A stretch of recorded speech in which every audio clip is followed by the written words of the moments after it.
Hello friends, SSC और विभिन्न दूसरी परीक्षाओं के स्किल टेस्ट के लिए मैं सीरीज शुरू कर रहा हूँ, जिसमें 400 वर्ड्स का डिक्टेशन आपको दिया जाएगा 80 वर्ड पर मिनट की स्पीड से। और सबसे महत्वपूर्ण बात है, इस डिक्टेशन को लिखने के बाद उसको ट्रांसक्राइब ज़रूर करें, क्योंकि उससे आपको अपनी गलतियाँ पता चलती हैं। और ready for the dictation, 5 seconds. सभापति महोदय, वित्त मंत्री महोदय के बजट भाषण पर कई माननीय सदस्य अपने विचार व्यक्त कर चुके हैं। कुछ सदस्यों ने वित्त मंत्री महोदय के सामने बड़े अच्छे सुझाव भी रखे हैं।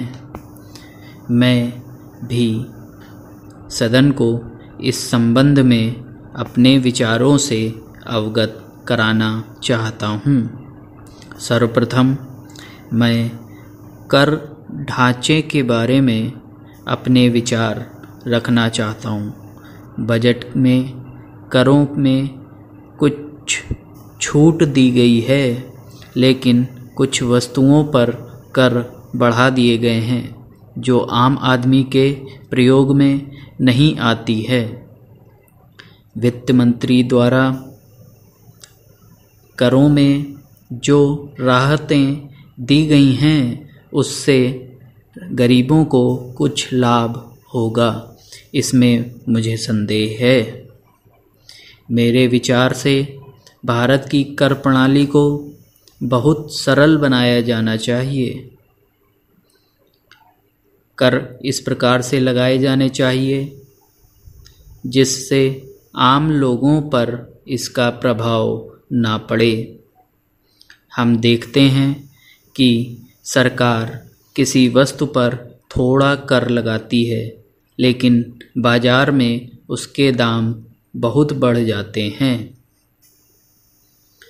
कर बढ़ाने के साथ साथ सरकार को यह भी कहना चाहिए कि किस किस वस्तु के दाम नहीं बढ़ाए जाएंगे।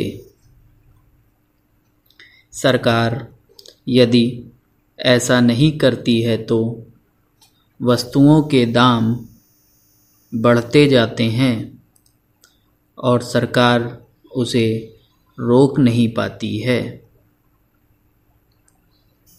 सरकार को ऐसे कदम उठाने चाहिए जिससे देश की गरीब जनता को लाभ मिल सके।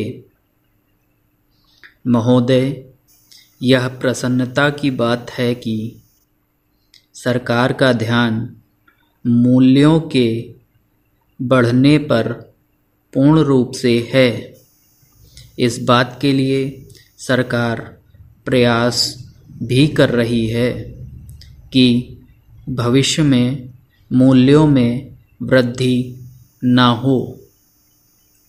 बजट में इस बात का भी वर्णन किया गया है कि जो असंतुलन है उसको भी दूर करने का प्रयास किया जाएगा।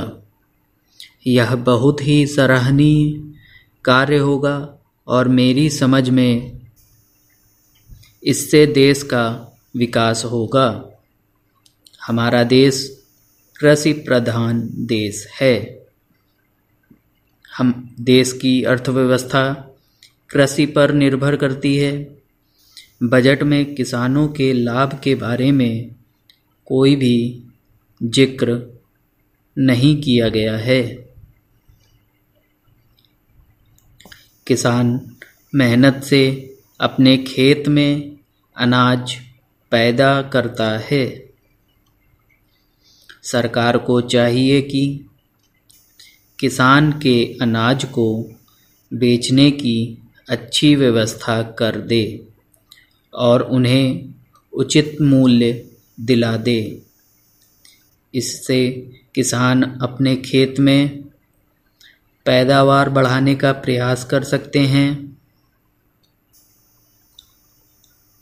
मैं मंत्री महोदय से निवेदन करना चाहता हूं कि बजट में कुछ संशोधन करने पर विचार किया जाए और उसमें ऐसे निर्णय लिए जाएं ताकि देश में जिस उद्देश्य के लिए प्रजातंत्र है वह पूरा हो सके।